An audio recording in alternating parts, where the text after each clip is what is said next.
Assalamualaikum warahmatullahi wabarakatuh.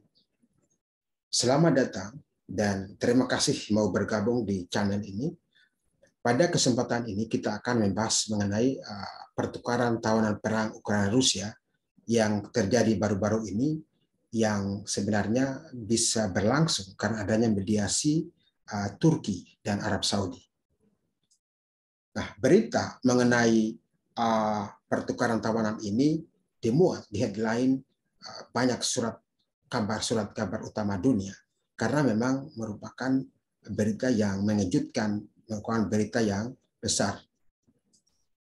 Kalau kita lihat bahwa pertukaran tawanan perang yang terjadi sekarang adalah yang terbesar sejak perang dimulai 24 Februari tahun ini. Ada 215 tentara Ukraina yang dibebaskan dan ada 55 tentara Rusia yang dibebaskan. Dari pihak Rusia, yang dibebaskan termasuk Viktor Medvedchuk, yang merupakan politisi Ukraina yang sangat-sangat pro-Rusia dan merupakan teman dekat Presiden Putin. Sedangkan dari pihak Ukraina, yang dibebaskan antara lain adalah pejuang Azov. Mereka bergabung dalam resimen Azov, termasuk yang mempertahankan Mariupol pada bulan 4 dan bulan Mei tahun ini. Kemudian di antara yang dibebaskan dari pihak Ukraina itu ada 10 pejuang negara lain yang turut terlibat membantu Ukraina. Mereka adalah 5 orang dari Inggris, 2 orang dari Amerika Serikat, kemudian masing-masing 1 orang dari Kroasia, Swedia, dan Maroko. Yang penting adalah bahwa pertukaran tawanan perang ini terjadi karena adanya mediasi Turki dan Arab Saudi. Yang menarik adalah bahwa pertukaran tawanan perang ini disambut dengan reaksi yang berbeda di kedua negara. Kalau di Ukraina reaksinya adalah mereka sukacita dan bahagia, sedangkan di Rusia atau di Donbas itu pertukaran tawanan ini disambut dengan perasaan skeptis, agak kecewa dan kritis. Tapi kalau kita lihat sesungguhnya ini adalah merupakan kemenangan untuk semua karena menguntungkan semua pihak, termasuk tidak hanya Ukraina, Rusia, kemudian juga Arab Saudi, Turki, dan negara-negara yang memiliki warga negara yang dibebaskan tadi, tetapi juga yang penting adalah bagi keluarga para tawanan itu dan juga bagi upaya-upaya perjuangan hak asasi manusia. Ini yang kita katakan tadi bahwa secara umum Ukraina menyambut pembebasan tawanan itu dengan rasa sukacita, dengan selebrasi. Mereka menganggap yang dibebaskan itu adalah hero mereka atau pahlawan mereka. Nah, sekarang kita akan lihat kira-kira kenapa mereka bisa bergembira. Yang pertama adalah karena adanya kampanye Zelensky. Zelensky secara terus-menerus menyampaikan bahwa mereka yang ditawan oleh pihak Rusia merupakan pahlawan negaranya dan karena itu harus dibebaskan bagaimanapun caranya. Walaupun orang tidak peduli apakah dia bisa atau tidak, tapi dia tetap menyampaikannya berkali-kali di siaran televisi atau siaran sosial medianya, sehingga kemudian begitu berhasil, orang memandang itu sebagai keberhasilan Zelensky atau keberhasilan Ukraina. Kemudian tentu dengan itu adalah bahwa citra Zelensky dan citra Ukraina itu di mata pejuang-pejuangnya menjadi terangkat. Kenapa? Mereka berpikir bahwa mereka perlu berjuang keras karena kalaupun misalnya mereka ditawan, maka mereka akan diupayakan untuk bisa dipulangkan oleh Ukraina. Jadi mereka semakin percaya kepada Zelensky. Kemudian tentu bahwa citra Zelensky atau Ukraina di negara-negara yang membelanya, apakah itu negara-negara NATO karena mereka memberikan berbagai bantuan, ataupun di negara-negara yang memang ada warga negara yang membantu Ukraina, tentu juga akan meningkat citra Zelensky atau Ukraina itu. Kemudian yang penting juga adalah bahwa di antara mereka yang dibebaskan itu adalah 5 komandan tempurnya yang merupakan pentolan-pentolan Azov, di mana Azov ini bagi Rusia itu ditengarai merupakan bagian penting dari resimen Azov yang membawahi atau memperjuangkan neonazi. Di mana salah satu alasan utama Rusia untuk menyerang Ukraina itu adalah untuk memberantas akar-akar dari neonazi atau Nazi ini, sehingga mereka sebut itu sebagai denazifikasi. Ini tentu dari perspektif Rusia. Nah, di Moskow atau di Rusia, pertukaran tawaran ini disambut dengan kritis. Ada yang mengkritik, ada yang kurang setuju. Termasuk diantaranya adalah pemimpin Chechen, Ramzan Kadyrov. Dia menyatakan bahwa dia kurang setuju, kurang senang, kurang srek dengan pembebasan tawanan itu. Kenapa? Karena memang yang membebaskan Mariupol itu adalah pejuang-pejuang, diantaranya adalah pejuang-pejuang Chechen itu, di mana dia juga ikut di dalamnya. Sehingga kalau misalnya mereka dibebaskan, sebenarnya mereka kurang srek. Tetapi Kadyrov memang sangat loyal kepada Putin, sehingga kemudian dia berusaha untuk memahami visi strategis dari Putin.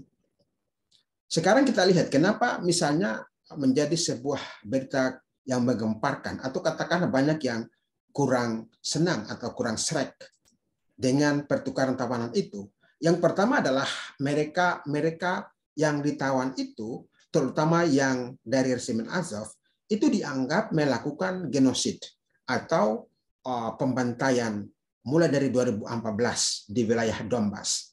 Kita tahu bahwa pada tahun 2014 itu kedua wilayah itu memisahkan diri, berusaha untuk menciptakan otonomi yang lebih luas, dan Ukraina tidak setuju sehingga terjadi perang antara militer Ukraina, pemerintah Ukraina dengan pihak milisi Donbas. Dan sejak itu banyak korban yang berjatuhan yang disebut-sebut hampir mencapai 20 ribuan. Nah, karena itu mereka-mereka yang bertanggung jawab itu harusnya dihukum. Demikian kira-kira yang dipikirkan oleh masyarakat Rusia. Kemudian bahwa mereka menyebarkan paham tadi yang terlarang, yang menyebabkan terjadinya Perang Dunia Kedua. Kita ingat Perang Dunia Kedua dulu, bahwa pasukan Jerman menyerang Uni Soviet, tentu kemudian Uni Soviet juga kemudian menyerang balik sehingga memenangkan Perang Dunia Kedua. Tapi bahwa masih ada perasaan, kalau kita katakan trauma juga tidak, tapi mereka masih ingat bahwa paham ini sangat berbahaya karena menyebabkan Perang Dunia Kedua dan mereka diserang. Dan kalau sekarang ini kemudian dibangkitkan kembali, tentu harus diberantas. Dan bukankah denazifikasi inilah yang merupakan alasan Putin untuk menyerang Ukraina? Jadi kalau merupakan alasan utama kita melakukan perang, begitu penting alasan itu, begitu pentingnya denazifikasi itu, sehingga harusnya tidak dibebaskan karena mereka adalah pentolan-pentolannya. Kemudian ini terkait dengan alasan invasi tadi. Alasan invasi tadi denazifikasi, sehingga seharusnya tidak dibebaskan.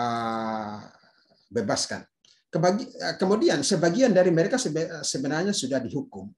Ada yang sudah dihukum mati. Kalau sudah dihukum, sudah memiliki keputusan hukum atau pengadilan yang berkekuatan hukum tetap, maka harusnya dieksekusi, harusnya dilaksanakan itu putusan. Tapi ini kok dibebaskan. Kira-kira 4 alasan itu yang menyebabkan kegemparan di pihak masyarakat Rusia. Nah, tetapi kemudian mengapa Rusia setuju? Kalau kita lihat ada 3 alasan utama. Alasan pertama adalah alasan umum. Alasan di mana semua negara pasti melakukannya, yaitu alasan kemanusiaan, alasan proteksi, alasan penghargaan terhadap prajurit-prajurit mereka sendiri. Tentu mereka akan berusaha untuk membebaskan tawanan perangnya. Itu dari negara manapun juga akan melakukan yang seperti. Tapi ada alasan yang lebih penting. Alasan yang paling penting kenapa misalnya Putin setuju, itu adalah karena mediasi Turki dan Arab Saudi. Seandainya mediasinya oleh negara lain, oleh orang lain, bukan Erdogan dan Muhammad bin Salman, maka ceritanya bisa berbeda.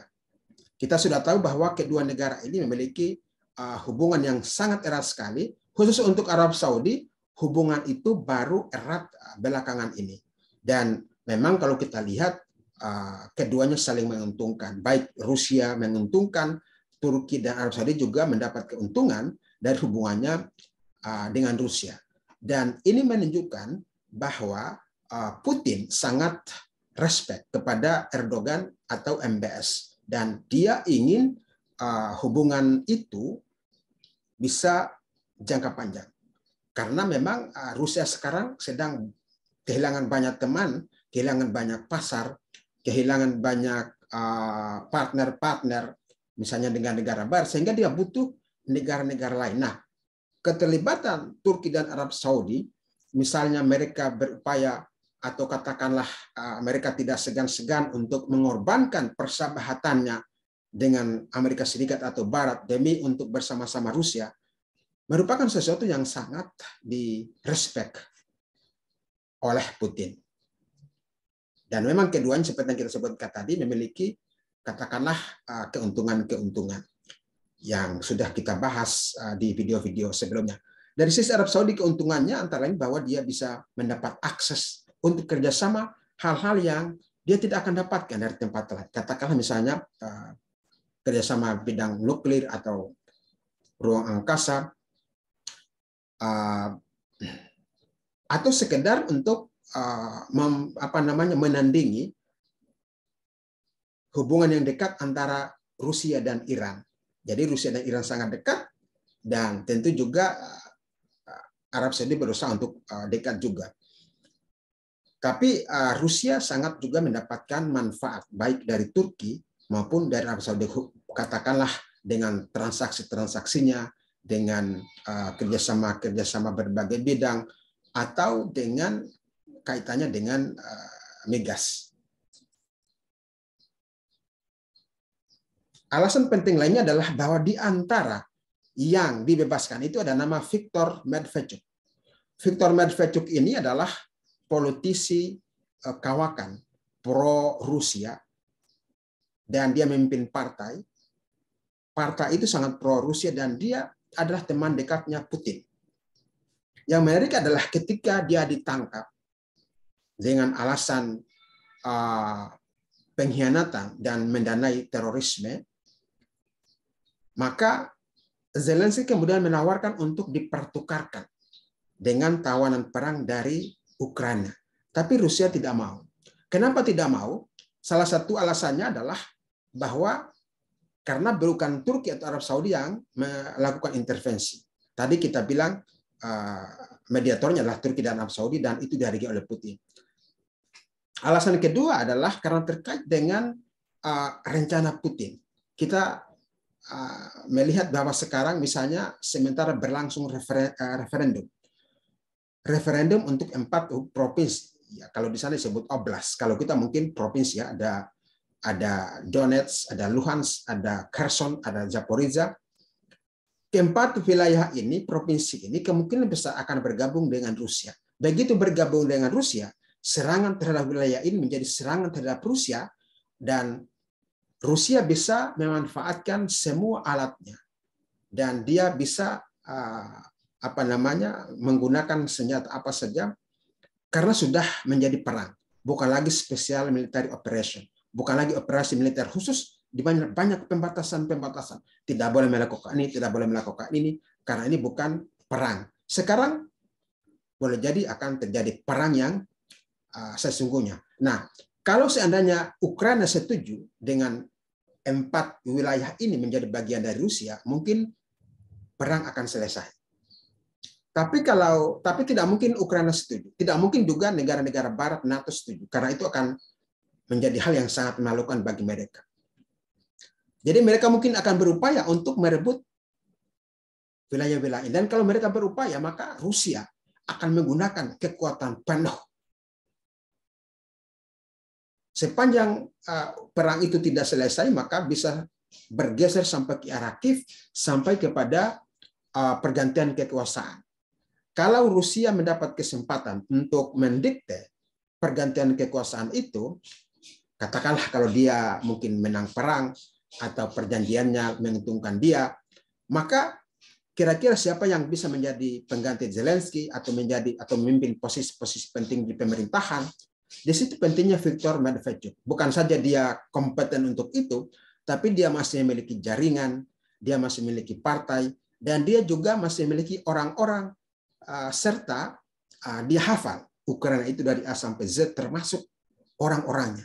Jadi Viktor ini menjadi sangat penting bagi rencana-rencana Rusia ke depan. Dan alasan-alasan tadi itu mungkin tidak banyak dipahami oleh masyarakat Rusia, sehingga kemudian mereka mungkin kurang setuju atau sedikit kecewa dengan keputusan Putin untuk membebaskan para tawanan itu. Sekarang apa yang didapat Turki dan Arab Saudi? Kalau kita lihat, tentu yang pertama adalah pengakuan internasional. Pengakuan internasional mengenai kepiawaian mereka, kemampuan mereka untuk menjadi broker, menjadi bridge, menjadi liaison, atau menjadi mediator. Kemudian yang kedua adalah pengakuan dari Amerika Serikat dan negara-negara lainnya. Terutama tentunya adalah mereka-mereka yang ada warga negaranya yang dibebaskan.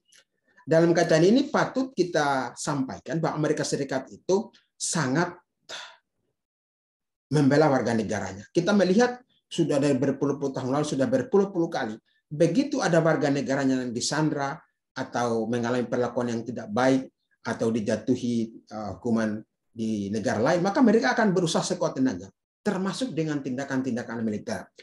Ini sesuatu hal yang positif. Harusnya semua negara mencontoh seperti itu. Karena memang warga negara itu harus dibela.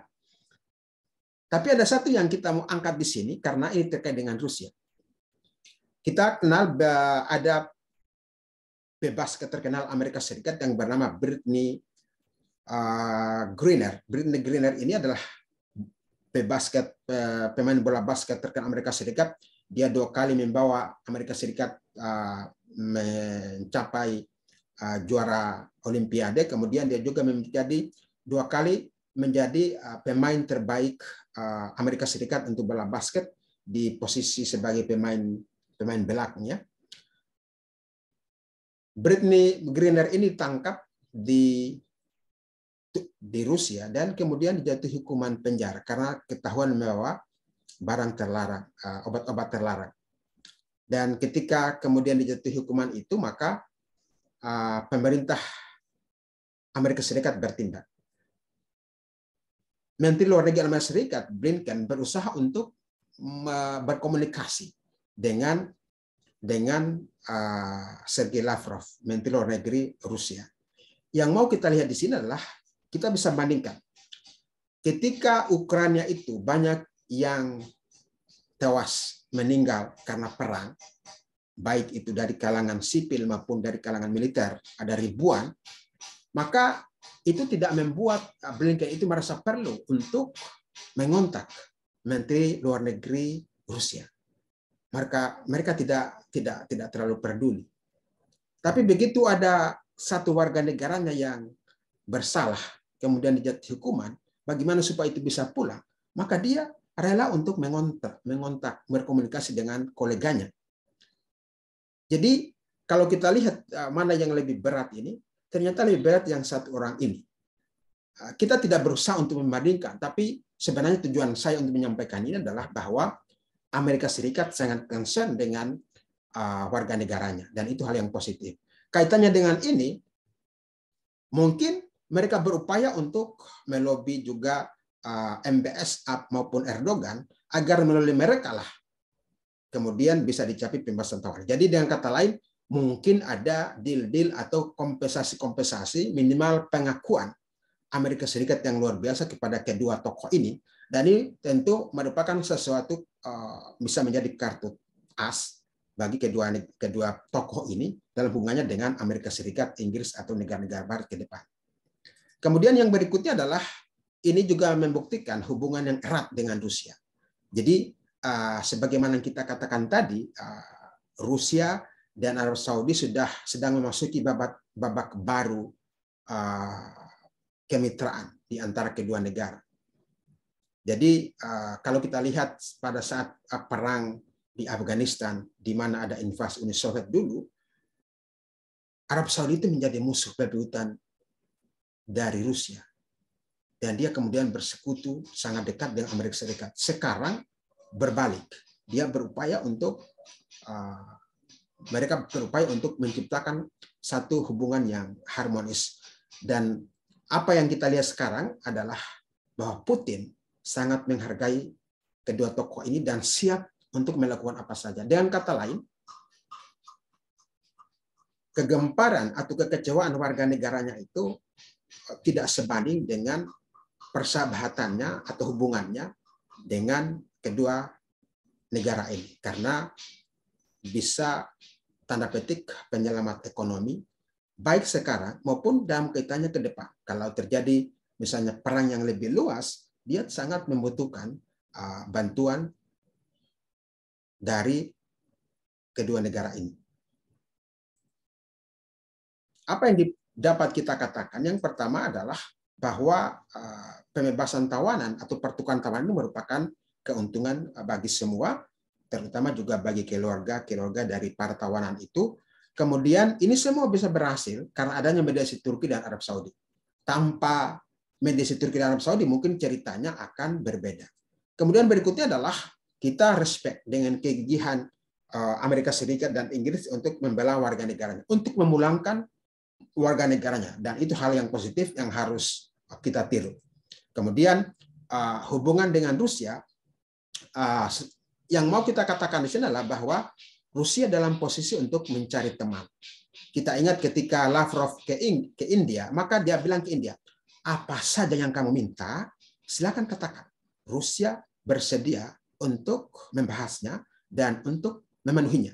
Artinya apa? Kalau seandainya kita minta atau kita butuh sesuatu dari Rusia yang mereka miliki, kelebihan-kelebihan mereka, katakanlah misalnya di bidang pembangkit nuklir atau di bidang teknologi ruang angkasa atau di bidang riset and development persenjataan, mungkin mereka akan mau. Dan sekarang sudah saatnya untuk melakukan itu. Artinya saatnya untuk membangun hubungan. Tentu dengan tetap mempertahankan prinsip bebas aktif dan balancing. Karena kita juga butuh negara-negara barat.